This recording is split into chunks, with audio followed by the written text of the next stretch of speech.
मातरम ये दो शब्द मात्र नहीं, एक मंत्र है। जब बंकिम चंद्र चटर्जी जी ने इसे 1870 में रचा और जब 1896 में गुरुदेव रविन्द्रनाथ टैगोर ने इसे मंच से पहली बार गाया, तब ये कोई सरकारी आदेश नहीं था, ये उस समय के दबे हुए भारतीय आम जनता की पुकार थी।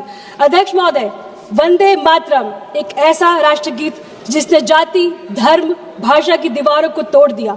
अंग्रेजी हुकूमत ने डिवाइड एंड रूल की नीति से हमें बांटने की कोशिश की थी।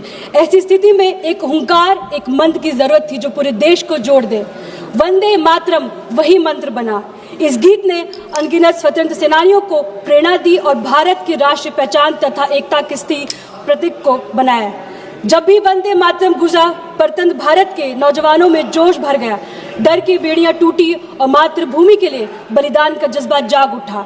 यह कोई साधारण गीत नहीं है अध्यक्ष महोदय, देशभक्ति की चिंगारी थी जिसने विदेशी साम्राज्य की नींव को हिला दिया। अध्यक्ष महोदय, इतिहास खुद को दोहराता है, लेकिन इस बार किरदार बदल गए हैं। आजादी की लड़ाई में वंदे मातरम का ये नारा ब्रिटिश राज के लिए एक बड़ी चुनौती थी। ब्रिटिश राज इससे डरती थी क्योंकि यह नारा धर्म, प्रांत, जाति और भाषा के भेद को मिटाकर भारत को एकजुट करती थी। ब्रिटिश राज का हथियार था फूट डालो राज करो, मतलब डिवाइड एंड रूल, और आज भी देश में वही होता दिख रहा है अध्यक्ष महोदय। मौजूदा बीजेपी सरकार भी धर्म और जाति के आधार पर देश को बांटकर उसी डिवाइड एंड रूल की राह पर चलती नजर आ रही है अध्यक्ष महोदय।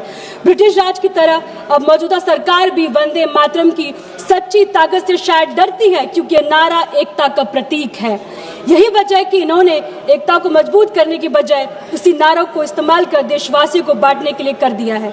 ये देशभक्त का सर्टिफिकेट बांटते हैं कि कौन देश को मानता है और कौन नहीं, लेकिन ये देश की जनता अच्छी तरह समझ चुकी है कि जो लोग देशभक्त को सर्टिफिकेट की कैद करते हैं वो असल में देश की एकता से खौफ खाते हैं। अध्यक्ष महोदय, मैं कहना चाहूंगी, तुम संसद में घूम रहे हो वंदे मातरम की शोर से, तुम संसद में घूम रहे हो वंदे मातरम की शोर से, और देश जल रहा है महंगाई के, बेरोजगारी के जोर से। ये कैसा प्रेम है उस माँ से, ये कैसा प्रेम है उस माँ से जो भूखे बच्चों को सुलाती है। तुम्हारी नीति तो बस अमीरों की तिजोरी को प्यार से सहलाती है। अध्यक्ष महोदय, मैं आपको ध्यान वाली बात कहती हूँ, संविधान निर्माताओं ने राष्ट्रगान और राष्ट्रगीत को जनता पर थोप जाने लायक नहीं समझा। उन्होंने जनगण मन को राष्ट्रगान, वंदे मातरम को राष्ट्रगीत का सम्मान दिया, पर कहीं यह नहीं लिखा कि हर नागरिक को जबरदस्ती गाना होगा। इसका मतलब साफ है, देशभक्ति दिल से होनी चाहिए, दिखावे के लिए नहीं।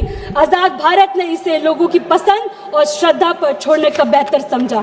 अध्यक्ष महोदय, हमारे राष्ट्र